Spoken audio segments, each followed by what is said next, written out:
Bismillahirrahmanirrahim. Assalamualaikum warahmatullahi wabarakatuh. Selamat pagi mahasiswa. Pada mata kuliah agroforestry kali ini, kita akan membahas terkait kelestarian lingkungan dalam sistem agroforestry.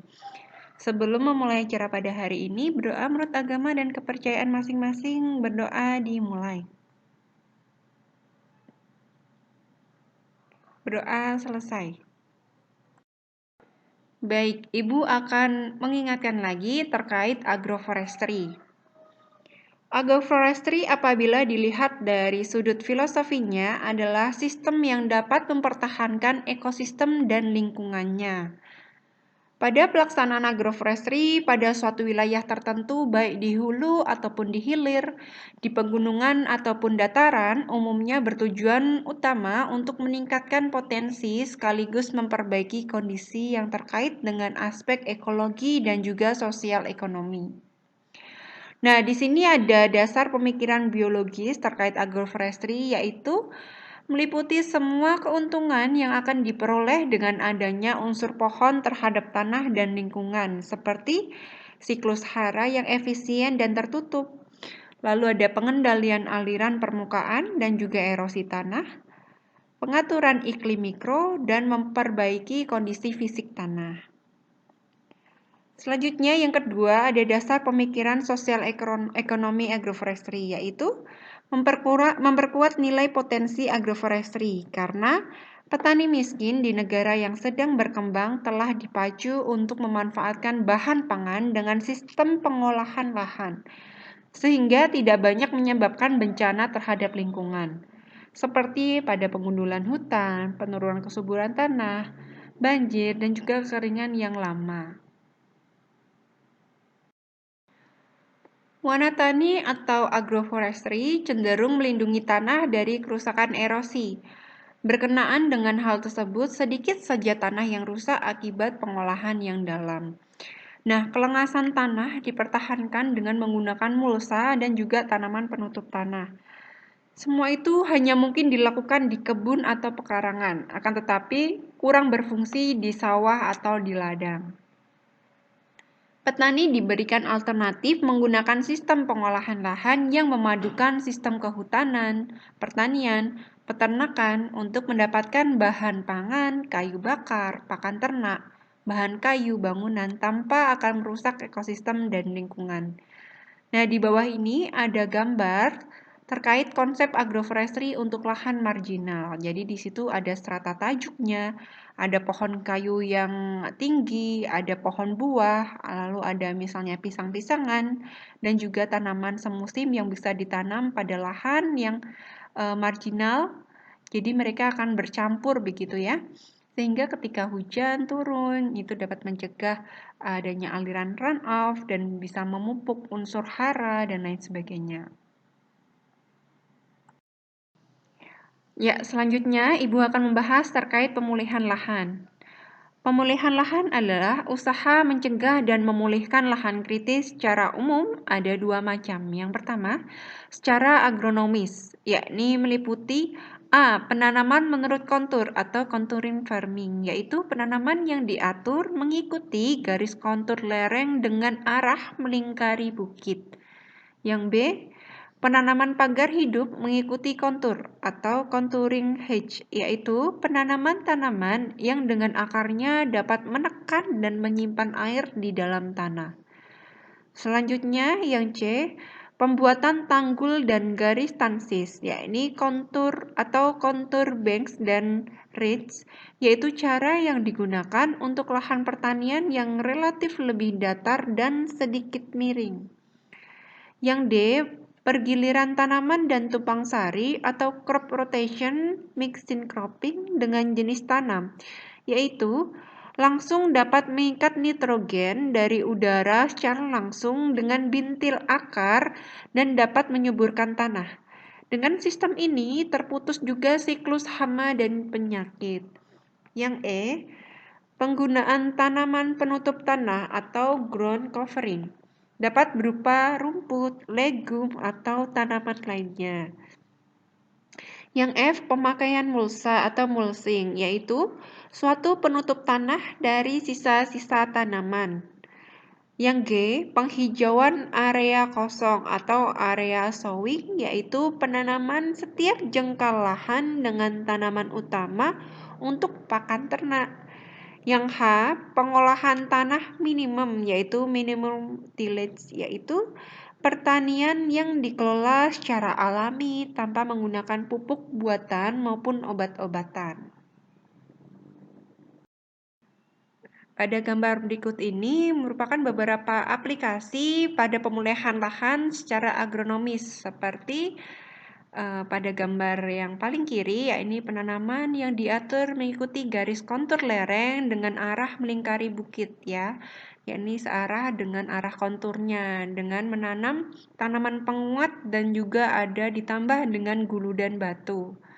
Selanjutnya ada juga menanam tanaman penguat ditambah dengan gulutan tanah dan juga diberikan saluran air. Jadi ketika nanti ada air hujan yang turun di daerah yang lereng, maka bisa aliran air itu ya tertampung dulu di saluran air, lalu kemudian di gulutan tanah, lalu turun misalnya ke tanaman semusim, lalu ada tanaman penguat dan gulutan batu. Jadi tidak langsung run off begitu, tidak langsung lapisan tanahnya itu berkurang atau hilang. Lalu ada juga menanam menggunakan tanaman penutup. Dengan penanaman tanaman yang dengan akarnya dapat menekan dan menyimpan air di dalam tanah. Nah tadi, jadi air yang turun dari arah lereng yang tinggi bisa terserap di akar-akar pohonnya, jadi tidak langsung tergelincir ke bawah yang menyebabkan erosi yang bisa menyebabkan longsor. Lalu ada juga sedikit ya menggunakan teknik dengan yang tadinya permukaan tanah awalnya lurus, lereng tadi lurus, dibuat teras-teras individu. Jadi di situ ditambahkan pada lereng yang curam tadi ada tanaman penutup tanah rendah dan juga diaplikasikan dengan pohon tentunya. Lalu ada juga penggunaan tanaman penutup tanah atau ground covering dapat berupa rumput, legum atau tanaman lainnya. Jadi misalnya ditegakkan pohon, ada tanaman pokok ini pada kebun talun. Ada juga tadi legum-legum yang dapat menambat nitrogen begitu ya, bisa menciptakan unsur hara tanahnya bisa meningkat. Di sini ada tanaman pokok pada kebun talun dan juga ada tegakan pohon. Begitupun dengan pada kelerengan yang tidak cukup curam bisa ditanam pada tanaman pokok diaplikasikan dengan tanaman utama. Pemulihan lahan yang kedua, yakni untuk mencegah dan memulihkan lahan kritis adalah dengan secara teknik fisik meliputi sistem teras dan segedan, yaitu untuk mencegah erosi dan memakan air sehingga tanah tetap menjadi lembab. Lalu membuat tanggul mengikuti kontur. Nah, ini biasanya dilakukan secara swasembada, gotong royong, atau dari bantuan pemerintah. Yang C, pembuatan saluran pelepas air. Nah, ini agar tidak terlalu banyak air mengalir di permukaan tanah sehingga tidak mengikis permukaan tanah. Nah, ini biasanya berada pada lahan yang memiliki lereng yang cukup curam. Di situ ada misalnya lereng asalnya itu lurus, miring begitu ya. Lalu dibuat teras bangku datar, dibuat guludan gitu ya. Di situ ada saluran terasnya untuk mengalirkan air. Di sini ada beberapa macam, ada teras bangku datar, teras bangku miring keluar, teras bangku miring ke dalam, dan juga teras irigasi. Jadi ada beberapa macam bisa diaplikasikan pada lahan kritis yang nantinya bisa menyebabkan resiko tadi mengikis permukaan tanah ketika banyak air mengalir di permukaan tanah. Gambar berikut ini merupakan aplikasi pemulihan lahan secara teknik fisik. Di sini ada salah satu contohnya. Tadi ada teras bangku dengan penguat batu dan rumput gitu.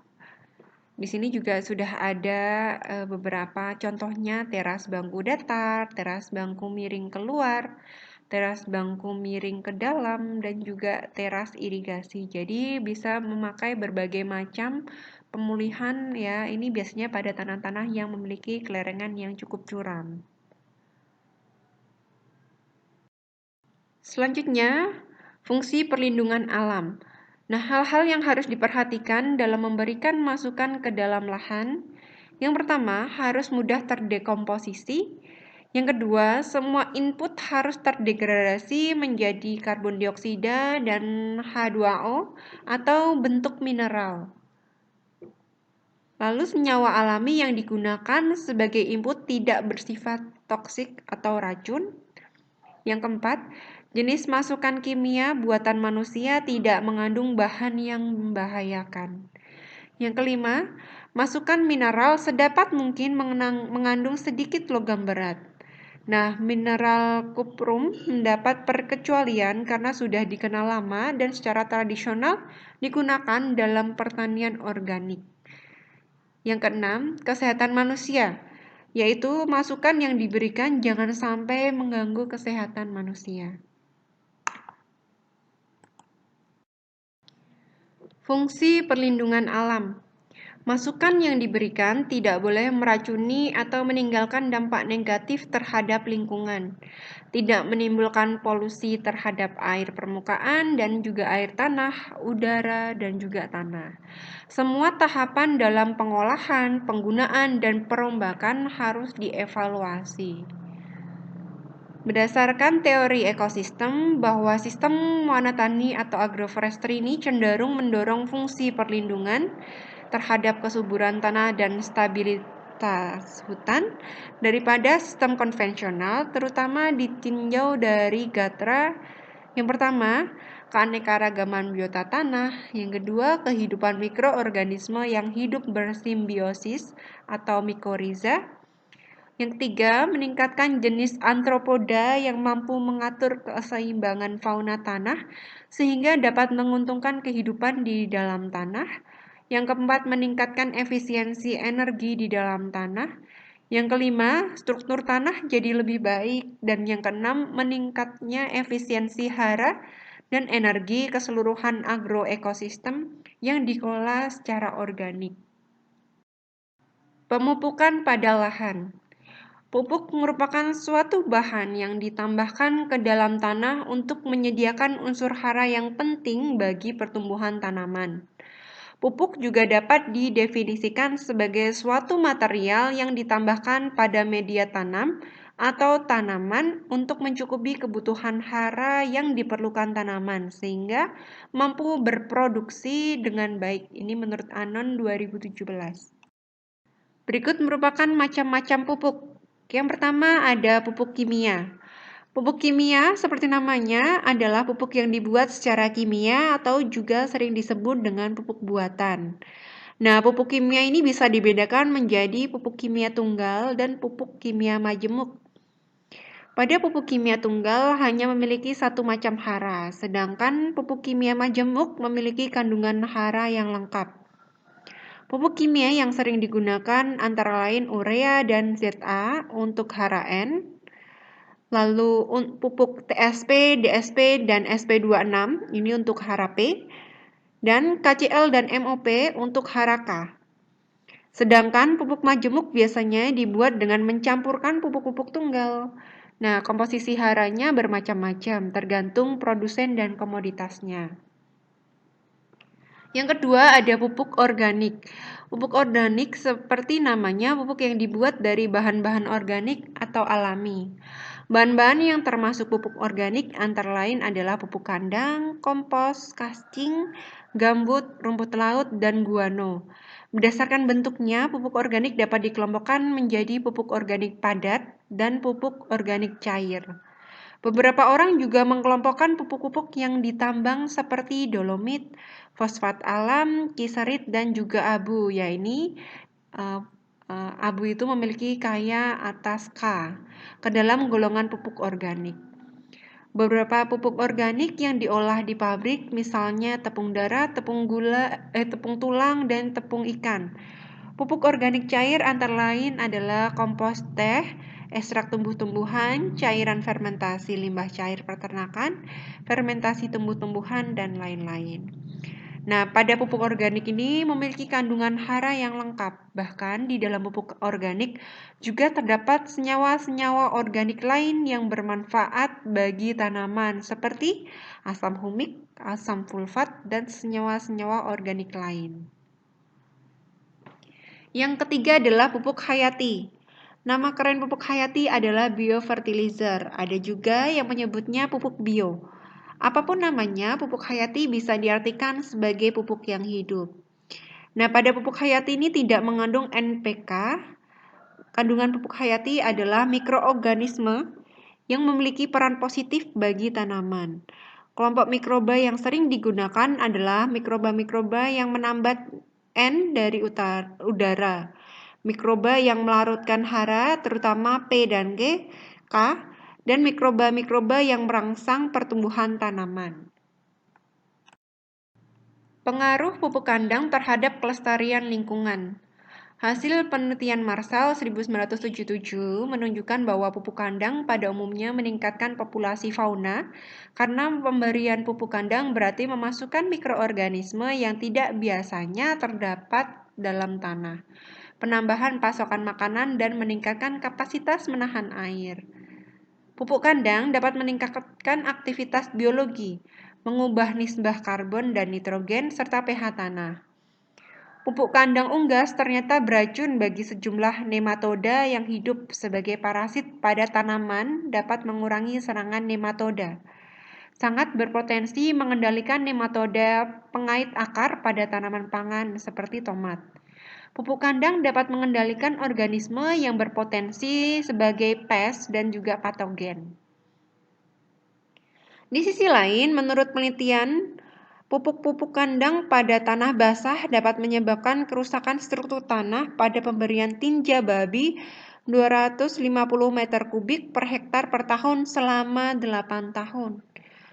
Pada padang rumput dapat melunakkan tanah terutama kedalaman 100-150 mm karena meningkatkan bahan organik dan daya menahan air dapat meningkat.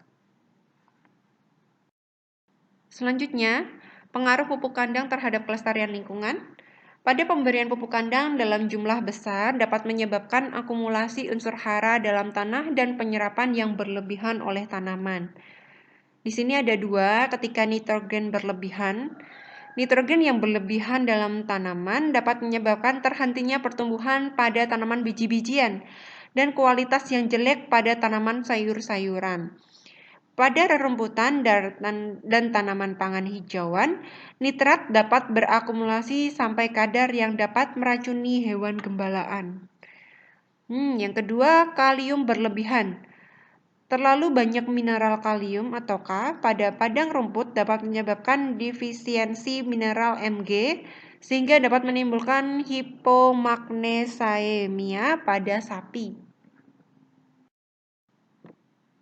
Pengaruh pupuk kandang terhadap kelestarian lingkungan.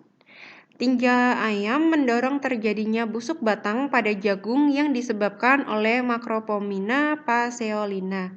Akan tetapi, dengan pupuk kandang dapat mengurangi busuk batang yang disebabkan oleh Fusarium monoviforme. Nah, pupuk kandang dapat merupakan mekanisme pengalihan organisme perusak pada tanah dan pastur. Karena pada pupuk kandang merupakan sumber penyebaran Salmonella dan Escherichia coli, Bacillus anthracis, Mycobacterium tuberculosis, Clostridia spp, dan Leptospora spp. Nah, ini mampu bertahan hidup selama 3 bulan. Fauna tanah seperti caplak menurun, maka akan dapat meningkatkan pertumbuhan cacing tanah. Pada tanah asam, denitrifikasi akan meningkat karena meningkatnya bakteri pemecah nitrat. Sapi yang merumput pada lahan yang menerima 27-31 kg N per hektar dapat membentuk kotoran kandang, memerlukan sekitar 2 kali lipat lahan pengembalaan untuk mencapai pertambahan berat badan yang sama dengan sapi yang merumput pada pastur yang diberikan nutrien. dan kotoran kandang seperti biasanya. Selanjutnya, pemupukan dengan NPK, nitrogen atau N. Peran utama nitrogen atau N bagi tanaman adalah untuk merangsang pertumbuhan secara keseluruhan, khususnya batang, cabang, dan juga daun. Selain itu, nitrogen pun berperan penting dalam pembentukan hijau daun yang sangat berguna dalam proses fotosintesis. Fungsi lainnya ialah membentuk protein, lemak, dan berbagai persenyawaan organik lainnya. Kalium atau K. Fungsi utama kalium atau K ialah membantu pembentukan protein dan karbohidrat. Kalium pun berperan dalam memperkuat tubuh tanaman agar daun, bunga, dan buah tidak mudah gugur. Yang tidak bisa dilupakan ialah kalium pun merupakan sumber kekuatan bagi tanaman dalam menghadapi kekeringan dan juga penyakit. Fosfor. Untuk fosfor, P bagi tanaman berguna untuk merangsang pertumbuhan akar, khususnya akar benih dan tanaman muda. Selain itu, fosfor berfungsi sebagai bahan mentah untuk pembentukan sejumlah protein tertentu, membantu asimilasi dan pernapasan, serta dapat mempercepat pembungaan, permasalahan biji, dan buah. Pemupukan dengan NPK. Pupuk NPK adalah jenis pupuk buatan yang berbentuk cair atau padat yang memiliki kandungan unsur hara nitrogen, fosfor, dan kalium. Pupuk NPK merupakan salah satu jenis pupuk anorganik yang paling umum digunakan oleh masyarakat dalam bidang pertanian maupun perkebunan. Kandungan unsur hara pada pupuk NPK adalah nitrogen 15% dalam bentuk NH3, fosfor 15% dalam bentuk P2O5, dan kalium 15% dalam bentuk K2O. Sifat nitrogen atau pembawa nitrogen terutama dalam bentuk amoniak menambah sifat keasaman tanah yang dapat menunjang pertumbuhan tanaman. Ini menurut Harjowigono 2003. Penggunaan pupuk NPK yang berlebihan dapat mengganggu mikroorganisme dalam tanah karena penggunaan pupuk secara berlebihan pada tanah membuat tanah menjadi asam, sehingga teksturnya ini cenderung lebih keras dan tidak gembur, maka menyebabkan aktivitas mikroorganisme di dalam tanah terganggu. Nah, penggunaan pupuk berlebihan dapat menyebabkan keracunan bagi tanaman. Nah, ini gambar di samping ada yang disebut dengan pupuk NPK padat dan pupuk NPK cair. Pupuk hayati sebagai komponen pengelola nutrisi terpadu atau PNT. Pupuk hayati atau disebut juga tanaman pembedah tanah merupakan bahan terbaik untuk meningkatkan kandungan bahan organik tanah. Pupuk hijau dimasukkan ke dalam lapisan olah dan hasilnya dapat dilihat pada tanaman berikutnya. Peningkatan peranan bakteri dan mikroorganisme lain mampu dalam mengikat nitrogen dan meningkatkan kemangkusan penggunaan N dan P mempunyai peranan yang sangat penting dalam agroforestry. Kurang lebih 139 juta ton nitrogen per tahun diikat oleh mikroorganisme, sehingga kebutuhan N dapat dipenuhi melalui rekayasa dan pemanfaatan mikroorganisme yang bersimbiosis dengan tanaman.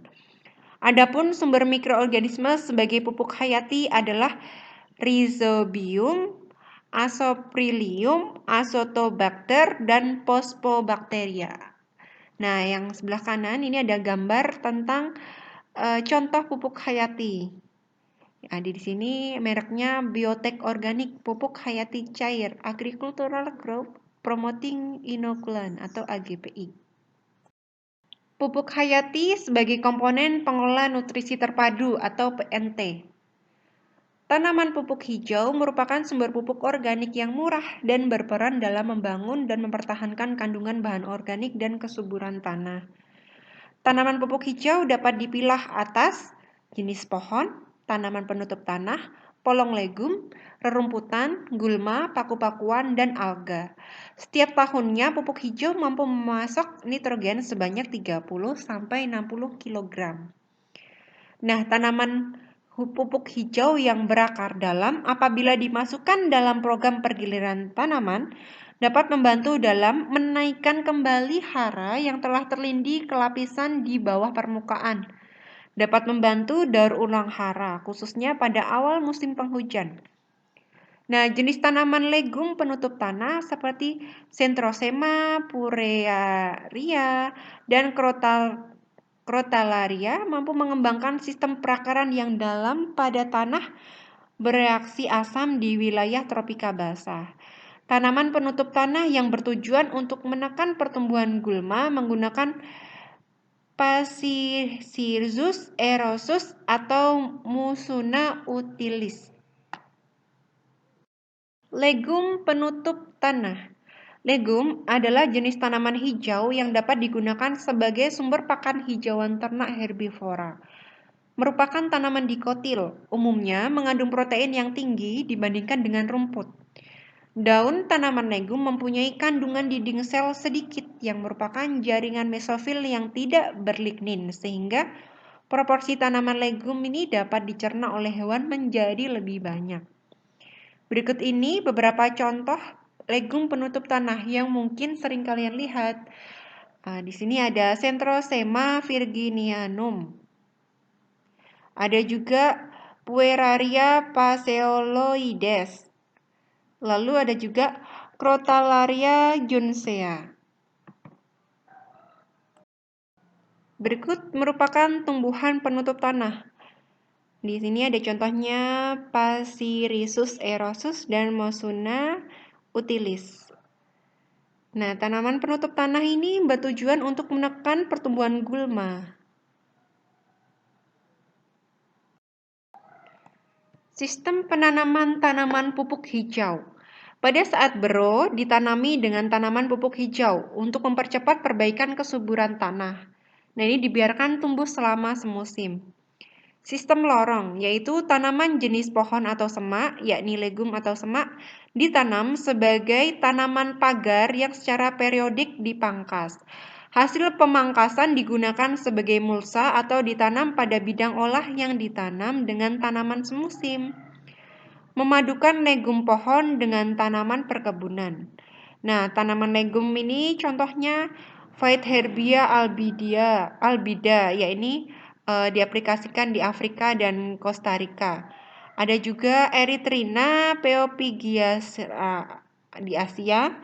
Ini ditanam di antara tanaman utama seperti kopi dan lain sebagainya, serta berkala dipotong untuk mulsa dan memperbaiki kesuburan tanah. Ini contohnya tanaman pangan dalam sistem lorong. Sistem penanaman tanaman pupuk hijau. Pemberoan terkendali, yaitu tanaman legum jenis semak disebar di antara tanaman pangan segera setelah tanaman pangan. Pada musim kemarau, tanaman legum ini dipangkas untuk mulsa dan dibenamkan. Mulsa hidup, yaitu di bawah larian tanaman semusim, misalnya tanaman jagung disebar benih tanaman penutup tanah yang mempunyai pertumbuhan rendah dan rapat, seperti rerumputan atau legum. Contohnya, Centrosema pubescens, Pueraria phaseoloides, dan Arachis prostrata. Nah, larikan mulsa hidup dipotong pada saat tanaman pangan akan ditanam. Dengan cara ini, pengolahan tanah dapat dikurangi bahkan tidak diperlukan. Yang pertama, tanaman naungan. Beberapa jenis tanaman legum sering digunakan sebagai tanaman penaung pada beberapa tanaman perkebunan, seperti coklat, kopi, dan teh. Yang kedua, azolla dan ganggang hijau. Jenis tanaman paku-pakuan ini dapat sebagai pupuk hijau, banyak dimanfaatkan pada tanah sawah.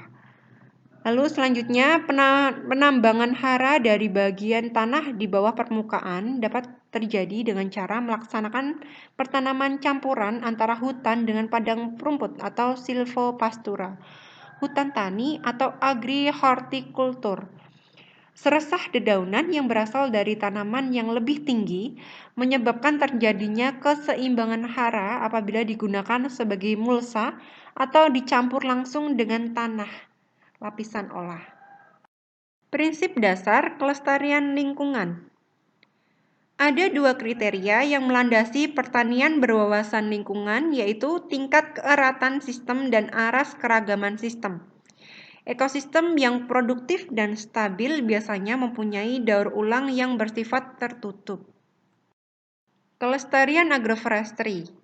Ternak ruminansia, perikanan, dan unggas harus dikembangkan secara terpadu sehingga merupakan bagian dari pertanian organik. Melalui pengolahan tanah yang baik dapat diketahui kebutuhan hara tanaman serta kondisi lingkungan dan ekologi dapat diperbaiki dan dilindungi tanpa harus tergantung pada pupuk kimia dan pestisida. Dengan demikian, agroforestry, pertanian alami dan organik dapat diuji dari sudut keamanannya terhadap manusia, hewan, flora, dan fauna tanah. Dalam dasawarsa terakhir, manusia mulai memperhatikan masalah kerusakan lingkungan akibat kegiatan pertanian. Istilah pertanian yang berkelanjutan atau sustainable agriculture, keanekaragaman hayati atau biodiversity, sistem pertanian terpadu integrated agriculture system, dan pertanian berkelanjutan dengan masukan teknologi rendah atau LEISA mulai diperhatikan dan dikembangkan di banyak negara. Ini merupakan gambar konsep integrasi antara tanaman kayu, ternak, energi, dan masyarakat. Jadi dari hutan energi. Di hutan tersebut ditanami dengan berbagai macam pakan ternak. Lalu ternak sapi menghasilkan kotoran sapi yang kemudian diolah menggunakan biogas plant sehingga bisa menghasilkan gas rumah tangga yang dinikmati masyarakat sehingga dapat membentuk energi listrik.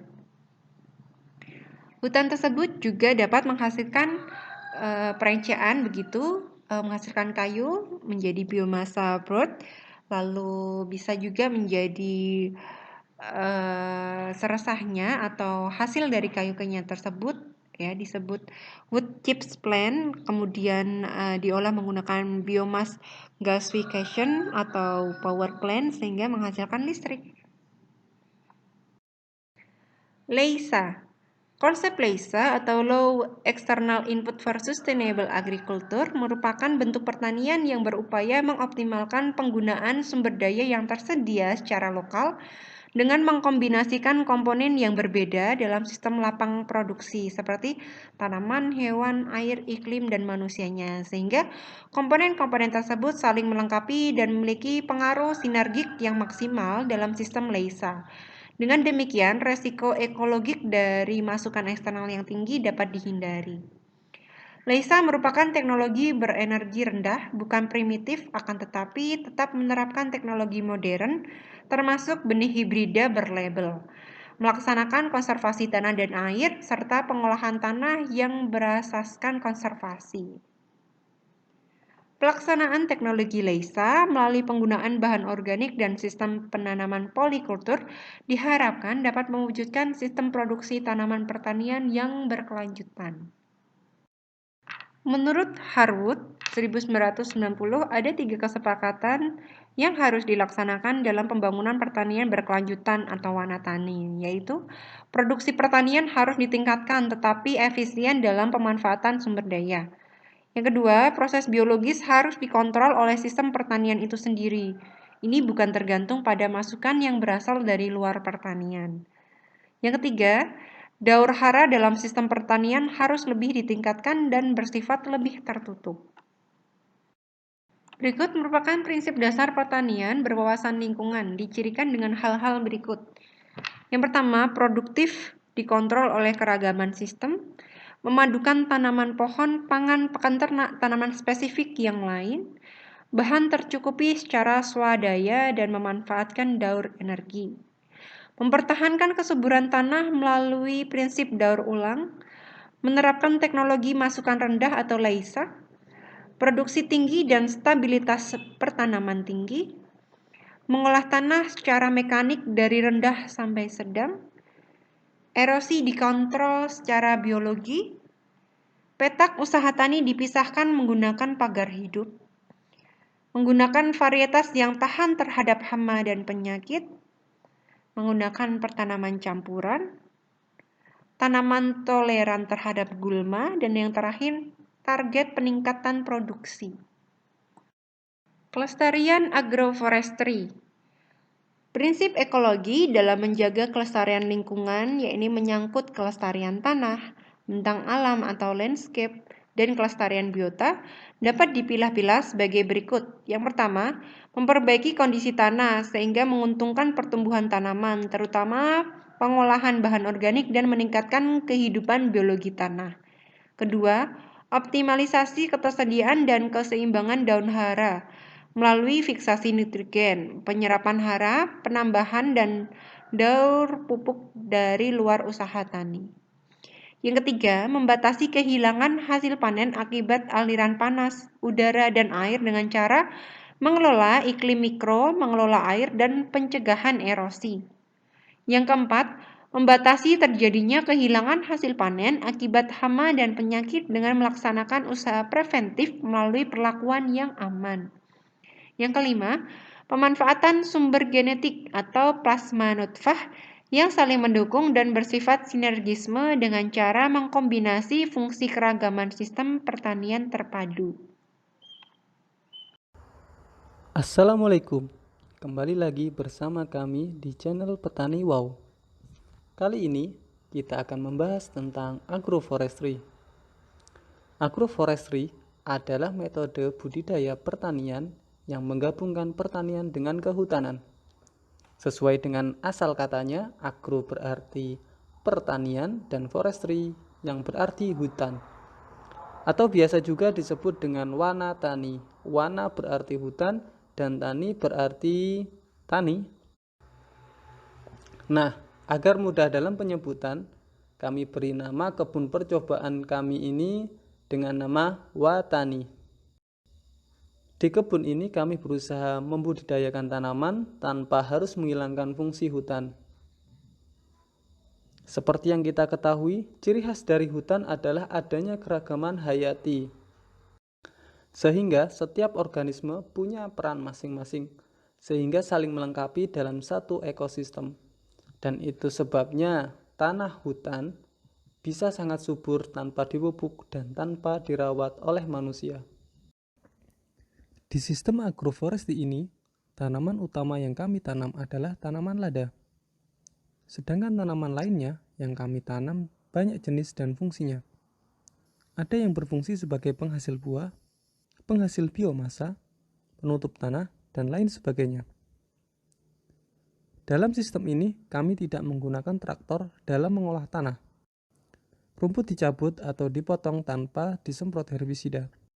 Pemupukannya kami menggunakan pupuk kandang dan berusaha untuk tidak menggunakan pupuk kimia dan pestisida kimia. Manfaat dari agroforestry sangat banyak sekali. Di antaranya adalah petani tidak tergantung pada satu komoditas tanaman, kemandirian pangan, pulihnya ekosistem hutan sehingga hama bisa terkendali secara alami. Juga yang tidak kalah penting, agroforestry merupakan sistem pertanian berkelanjutan, sehingga bisa diwariskan ke generasi selanjutnya. Harapan kami, sistem ini bisa mudah ditiru oleh masyarakat. Untuk Anda yang ingin melihat lebih lengkap tentang proyek Watani Agroforestry ini, Anda bisa klik alamat web yang ada di kolom deskripsi. Di sana akan dijelaskan secara mendetail tentang kebun ini dan sudah sejauh mana sistem ini diterapkan. Oke, cukup sekian video yang kami buat. Jika ada kritik dan saran, tulis di kolom komentar. Jika video ini bermanfaat, share ke teman-teman Anda yang lainnya. Sekian, terima kasih dan Assalamualaikum warahmatullahi wabarakatuh. Untuk aplikasi terkait kelestarian agroforestry, bisa kalian lihat video-video yang akan Ibu share di Spada. Nah, baik, itu yang bisa saya sampaikan terkait dengan agroforestry pada mata kuliah kali ini. Terima kasih sudah mengikuti. Wassalamualaikum warahmatullahi wabarakatuh.